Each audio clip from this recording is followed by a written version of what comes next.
سلام دوستان، امیدوارم که عالی باشین. در این ویدیو قراره با فعل کمکی شدن چندین فعل بسازیم تا بتونیم راحت‌تر زبان فارسی رو صحبت کنیم.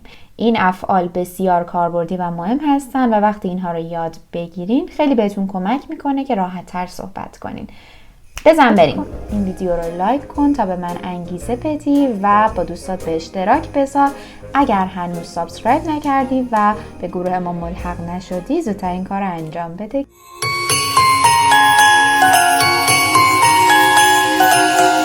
فعل شدن در کل به معنای to happen, to become, to grow, to go این معنی ها رو میده.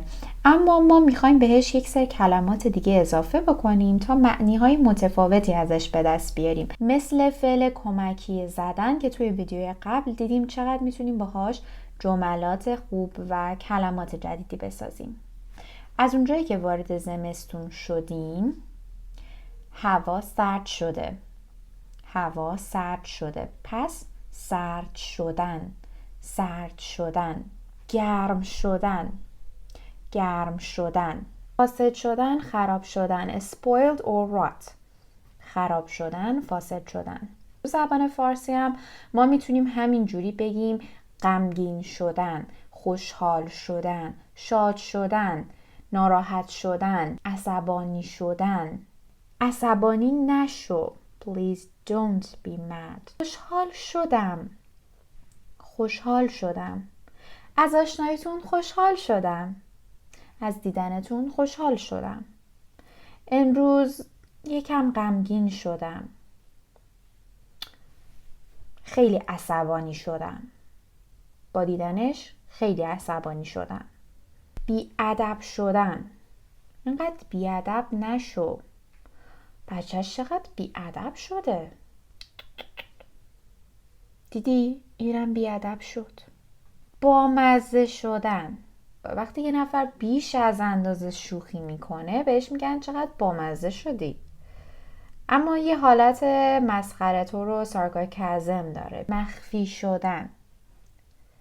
When you hide somewhere you are مخفی. مخفی شدن. پنهان شدن یا قایم شدن. مخفی شدن، پنهان شدن، قایم شدن اینا همشون یه معنی میده. ما بیشتر میگیم قایم شدن. اگر تلفظ حرف ق هنوزم براتون سخته میتونید از پنهان شدن استفاده کنین، چون فکر نمی کنم مخفی شدن هم زیاد براتون راحت باشه. مخفی شدن، قایم شدن، پنهان شدن. To become good, to become bad. خوب شدن، بد شدن.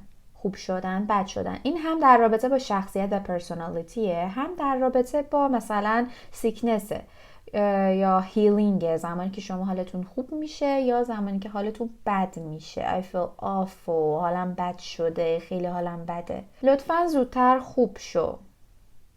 وقتی یه فصل جدید میاد ما میگیم که زمستون شده. زمستون شده. پاییز شده. بهار شده. تابستون شده. برگ درختان میریزه. همه جا سرد شده. باد میوزه. پاییز شده. چون پاییز شده. برف میباره. همه جا یخبندون شده. سطح زمین سفید شده.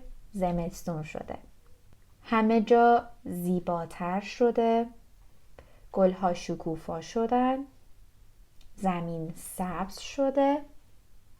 بهار اومده اور بهار شده.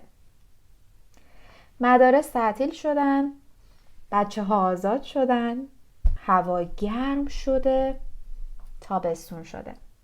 پس میبینید که از فعل شده خیلی جاها ما میتونیم استفاده کنیم و خیلی فعل کاربردی هستش.